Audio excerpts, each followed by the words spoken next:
Hello students, this is Neeraj Gupta.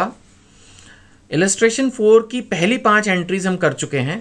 मैंने फिर आपको रिक्वेस्ट वही करनी है कि आप ये वीडियो देखने से पहले अगली 5 एंट्रीज खुद कर लें, और अगर कर चुके हैं तो फिर आप बेशक या तो आपके असाइनमेंट के अंदर ऑलरेडी सोल्यूशन दिया उससे मैच कर लें, सब कुछ सही है तो वीडियो छोड़ दें, अगली वीडियो देखें। और फिर भी अगर आप एक बार दोबारा से सुनना और समझना चाहते हैं, रिवाइज करना चाहते हैं, तो बेशक मैंने इसी पर्पज़ के लिए वीडियो रिकॉर्ड किए ताकि आपको पूरी क्लैरिटी में दे पाऊँ। Let's continue. अब हम शुरू करेंगे हमारी एंट्री नंबर 6। एंट्री नंबर 6 क्या कहती है? एंट्री नंबर 6 कहती है purchased goods from Mahesh rupees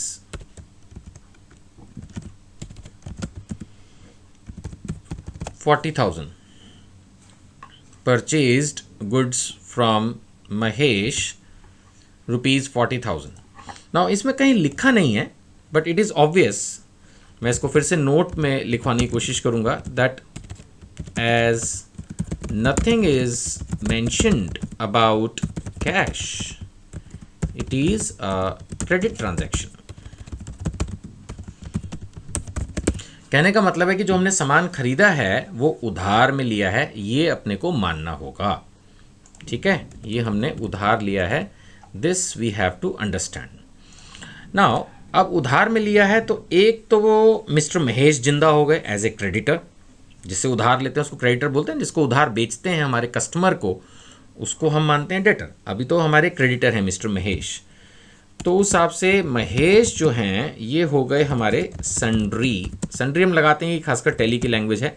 ये हो गए हमारे सन्ड्री क्रेडिटर, यानी वो व्यक्ति जिससे हमने उधार लिया है। तो डेफिनेटली ये मेरी है लायबिलिटी जो हुई है इंक्रीज, और मैं इसको करूंगा क्रेडिट। मैंने रूल पिछली वीडियो के एंड में भी रिपीट कर दिए थे कि लायबिलिटी रेवेन्यू एंड कैपिटल को क्रेडिट करते हैं। क्लियर? और हमने सामान खरीदा है, परचेज। परचेज क्या है? मेरा expense. Purchase is my expense. और जैसा मैंने अभी भी बोला, एसेट और एक्सपेंस को हम डेबिट करते हैं।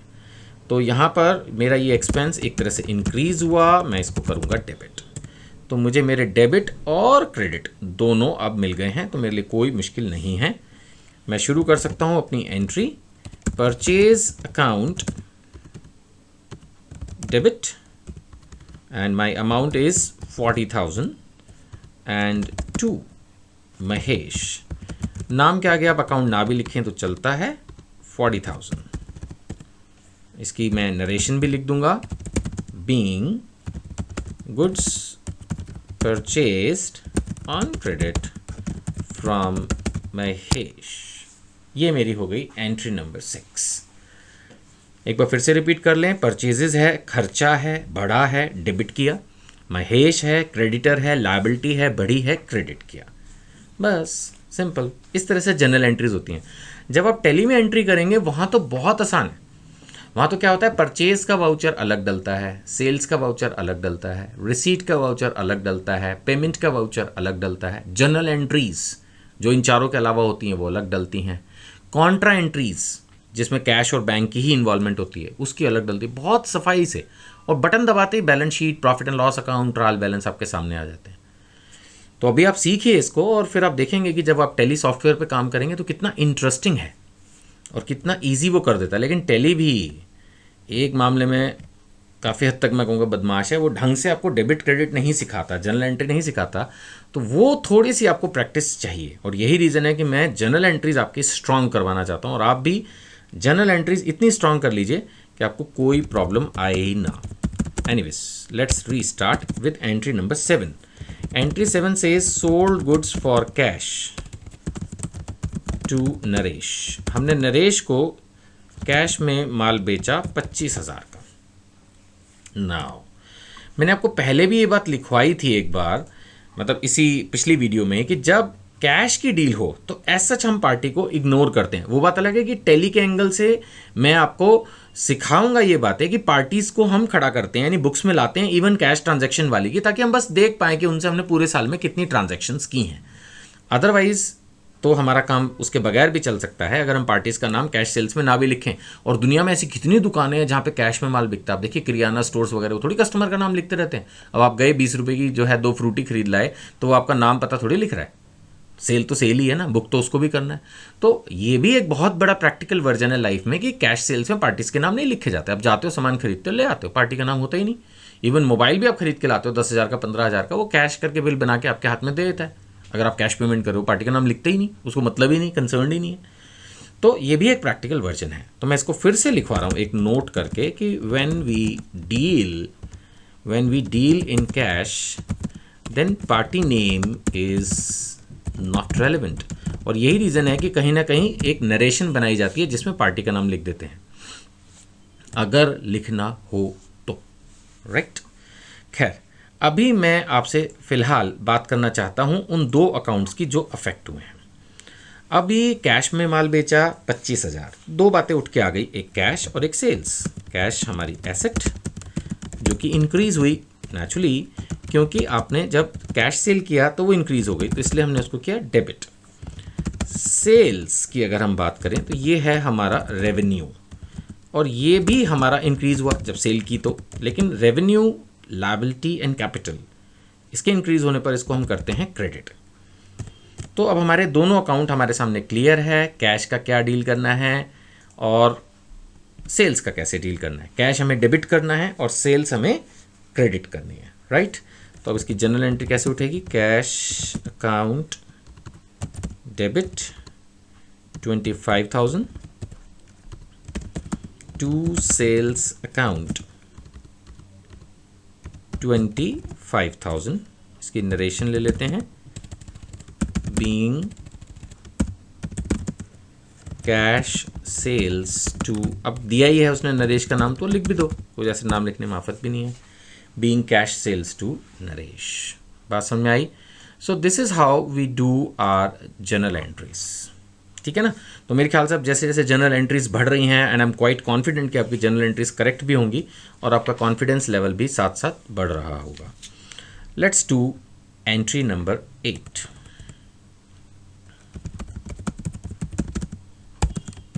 एंट्री नंबर 8 है sold goods to Shyam on credit. उधार में माल बेच दिया, ये हमारे कस्टमर हैं, ये हमारे डेटर हैं।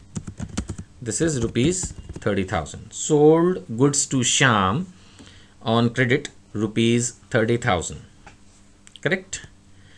अब इसमें 2 एंट्रियां हमारी अफेक्ट हो गई। एक तो सेल्स आ गई, सेल्स है हमारा रेवेन्यू। रेवेन्यू क्या हुआ, नेचुरली जब माल बेचा तो इंक्रीज ही हुआ है सर, जब इंक्रीज है तो फिर बेझिझक करो इसको क्रेडिट। कैश तो आया नहीं, तो क्या खड़ा हुआ, श्याम। श्याम कौन, डेटर। डेटर क्या हुआ, जिसको हमने उधार माल बेचा। अब मैं बहुत बार बता चुका हूँ कि डेटर क्रेडिटर क्या है। सेकंड चैप्टर इंपॉर्टेंट टर्मिनोलॉजीज़ का जब बताया था तब भी बोला था सारी टर्मिनोलॉजीज़ अच्छे से याद रहनी चाहिए। मेरे ख्याल से 3rd चैप्टर में या शुरू में भी मैंने आपको डेटर और क्रेडिटर बार बार समझाया, अभी भी बता देता हूँ मैं। इस बात पे कोई वो नहीं है कि किसी को भी अगर हम उधार माल बेचते हैं तो वो व्यक्ति हमारा डेटर कहलाता है, यानी आज नहीं तो कल उससे पैसे लेने हैं, तो इसको हम मानते हैं एसेट। और नेचुरली जब उधार माल बेचा, एसेट खड़ी हुई, एसेट इंक्रीज हुई, हमारे जो देनदार हैं जिनसे हमें पैसा लेना है, रिकवरेबल अमाउंट हमारा बढ़ा, तो इसको भी हम एसेट मानेंगे। एसेट इंक्रीज हुआ तो इसको मैं करूँगा डेबिट। तो अभी मेरे पास मेरे डेबिट और क्रेडिट दोनों अच्छे से क्लियर हैं, तो मेरे को जनरल एंट्री करने में कोई प्रॉब्लम नहीं है। मैं लूँगा श्याम डेबिट, श्याम हो गया मेरा डेबिट विद ₹30,000 और सेल्स मेरा क्रेडिट हो जाएगा with the same ₹30,000 being credit sales to Shyam, being credit sales to Shyam. Easy, I think very easy, it is very much clear to you, और इसमें कोई प्रॉब्लम नहीं है, ठीक है। चलिए लेते हैं एंट्री नंबर 9। 9th एंट्री क्या है हमारी, कैश, हाथ क्या दिया गया, अच्छा कैश रिसीव फ्रॉम श्याम। अभी तो हमने श्याम को उधार माल बेचा था, अभी हमारे पास उससे 20,000 रुपया आया है। वैसे हमने उधार माल जो बेचा था वो 30 बेचा था, अभी 20 वापस आया है। चलो 20 तो आया। नाउ अब अगर हम इस ट्रांजैक्शन की एंट्री करें तो इसमें दो अकाउंट अफेक्ट होंगे। एक तो कैश आया है तो कैश, और एक श्याम जो हमारा डेटर था वो अब कम हो गया है ना। तो दो अकाउंट इसमें हमारे अफेक्ट हुए हैं। सबसे पहले मैं बात करूंगा कैश की। कैश जो कि हमारी एसेट है, आया है, इंक्रीज हुआ है। इंक्रीज को हम क्या करेंगे, डेबिट। अब तक तो हाथ तेज चलने लगा है मेरा, आई होप आपका भी चलने लगा होगा कि अब क्लियर है, कैश है, एसेट है, इंक्रीज हुई, डेबिट। हम बात करेंगे श्याम की। श्याम हमारा था डेटर, डेटर भी हमारी एसेट है। लेकिन अब ये थोड़ा समझने वाला पॉइंट है कि जो हमारा डेटर है श्याम, ध्यान से समझिएगा, जो हमारा डेटर है श्याम उससे पैसे लेने थे। जब मैंने उधार माल बेचा तब डेटर इंक्रीज हुआ, मैंने उसको एसेट इंक्रीज पे डेबिट किया। अब उसने पैसा दे दिया तो वो जो डेटर वाली एसेट थी, कैश तो इंक्रीज हुई वो ठीक है, लेकिन वो जो डेटर वाली एसेट थी वो रिड्यूस हो गई ना। अब मुझे उससे जो पहले 30,000 रुपया लेना था अब सिर्फ 20,000 लेना है। तो एज सच जो मेरी लायबिलिटी है now it is reduced from 30,000 to 10,000। 20,000 अब मेरे को उससे रिसीव हो गए, इसलिए अब मैं इसको अपनी एसेट को रिड्यूस करूंगा, राइट। चलिए, तो ये जो मेरी डेटर वाली एसेट है ये हो जाएगी मेरी डिक्रीज, और इसको मैं करूंगा क्रेडिट। तो मेरे दूल्हा दुल्हन आई मीन डेबिट क्रेडिट दोनों तैयार। अब मैं इसको फटाफट जनरल एंट्री में कन्वर्ट कर लेता हूँ। डेबिट कौन हो रहा है, कैश आया है भैया, एसेट इंक्रीज हुई है, तो कैश अकाउंट डेबिट, और ये हो गया मेरा 20,000।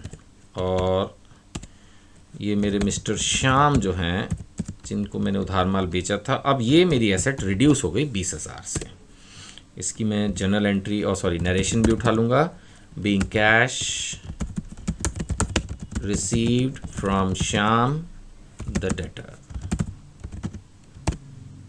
Easy, I hope so that it is an easy entry for you, right. चलिए आगे बढ़ते हैं। अब जो क्वेश्चन नंबर 4 है अगर मैं उसकी बात करूं तो उस हिसाब से हमारी लास्ट एंट्री आ गई, एंट्री नंबर 4। देखिए आप सब जानते हैं, स्पेशली जो स्टूडेंट्स मुझसे पढ़ रहे हैं प्रॉपर्ली, कि मैंने आपको 200 से ऊपर journal entries, 212 to be exact, जितना मैंने एक बार कैलकुलेटर पे चेक किया था, 212 जनरल एंट्रीज मैं आपको करवाने वाला हूँ बिल्कुल इसी तरह से। अब एक तरह से अब इस एंट्री को कराने के बाद एंट्री नंबर 4 नहीं सॉरी क्वेश्चन नंबर 4 था, एंट्री नंबर 10, 10 हो गई, यानी अभी भी 202 एंट्रियाँ और करवाऊंगा आपको इसी तरह से आराम आराम से समझा के। अगर 200 एंट्रियों के बाद भी आपसे जनरल एंट्री गलत हो तो अब क्या बोलूँ, मतलब क्या बोलूँ, नहीं होगी, इतना ही बोलूँ, ठीक है ना। तो एंट्री नंबर 10 क्या है, कैश पेड टू महेश। हमने किसी महेश को 10,000 रुपये दिए। अब अगर आप क्वेश्चन को ऊपर घूम के आओगे तो यू विल फाइंड कि ये महेश कौन है। ये महेश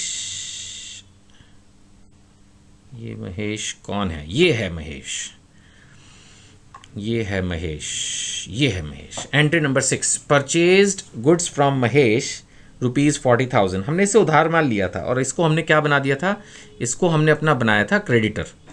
बात समझ में आ रही है, इसको हमने अपना क्रेडिटर बनाया था। अब ये जो लायबिलिटी है, कैश पेड है ना, इसको 10,000 रुपये दे दिए। वैसे माल तो 40 का लिया था हमने इससे, बट चलो धीरे धीरे दे देंगे। तो 10,000 हमने इसको दे दिए, तो हमारी ये लायबिलिटी अब रिड्यूस होगी। याद रखिएगा उस वक्त लायबिलिटी इंक्रीज हुई थी, मैंने क्रेडिट किया था। उस वक्त मेरी लायबिलिटी इंक्रीज हुई थी, मैंने क्रेडिट किया था, और अब मैं इस लायबिलिटी को रिड्यूस करके डेबिट करूंगा, ठीक है ना।